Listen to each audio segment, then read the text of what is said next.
Hi, I'm Margie Fry, a member of All People's Unitarian Universalist congregation here in Louisville.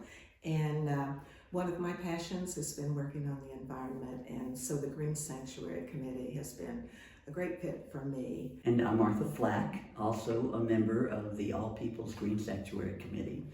And Margie and I both started that committee way back in 2006, I think. And when we began our process of becoming what is known to Unitarian Universalists as Green Sanctuary groups, just churches that are committed to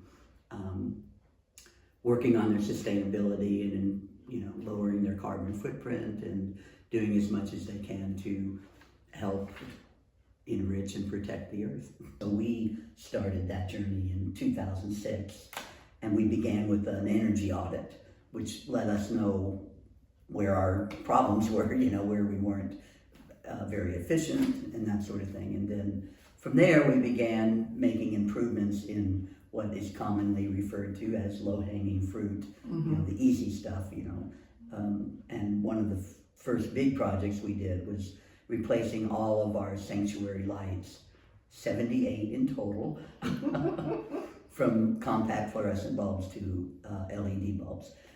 And that presented a tremendous savings to us in terms of our electric use. Replaced our windows. We got more energy efficient windows. We added insulation in our attics. That was a biggie. That was a biggie.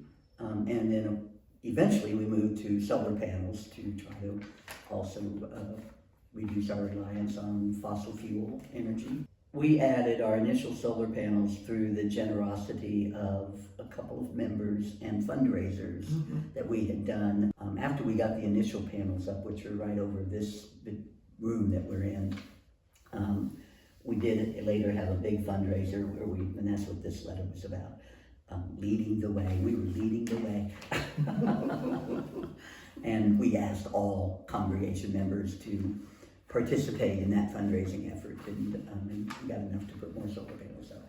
And one of the purposes of our program was to not only make sure the church was more energy efficient and all, was to actually try to move people and our congregation into more sustainable activities of their own and of the church. And so one of the things, like we used to bring in flowers every Sunday morning. We went to only using flowers on our property, and then in the winter we used wooden or paper flowers. The Committee of Hospitality that handles our potlucks and those initiatives, they take the leadership about plastic use, about ensuring that we're using cloth napkins and our plates that we wash for all of our events. And so we've reduced the amount of paper, and we're working on the amount of plastic. They've been very good at trying to find the most energy efficient units, or what we put in the kitchen is supposed to be more energy efficient. Encourage people to eat less meat, eat more of a plant-based diet, because meat production is, a big contributor to methane and global warming. Our greatest success is that we've actually moved quite a number of congregants to become vegetarians.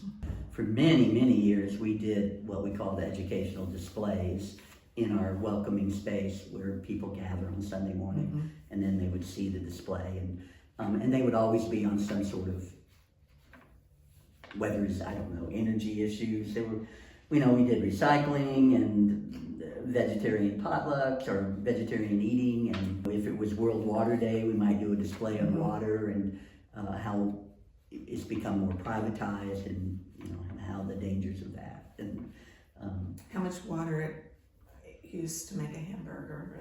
And well, another thing that we do every Sunday morning is our fair trade coffee and other products, chocolate and olive oil sales. And then when we've accumulated enough profits from the sale, we'll select an organization that's working on sustainability.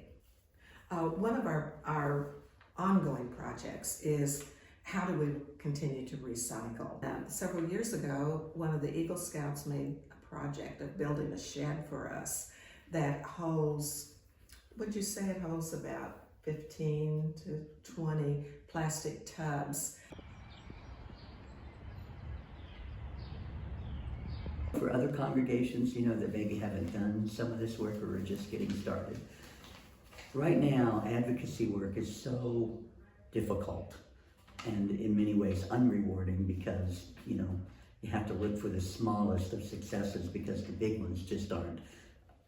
With a conservative legislature and a conservative U.S. Congress, it's just so hard to have the successes that you want in this kind of environmental work. But, you can take a lot of joy and satisfaction from the work that you can do in your congregation, which might be all you can do right now. Because if you've not done it, you've got a lot you could be doing, and it might make you feel better about the way the world is going right now if you can make some of those positive changes in your own congregation.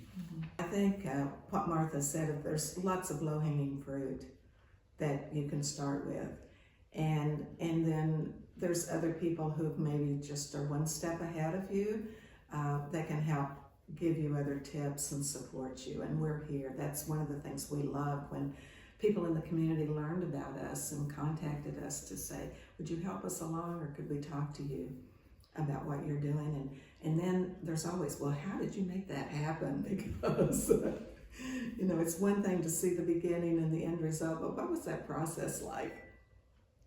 Black and white? Yeah. And how many copies?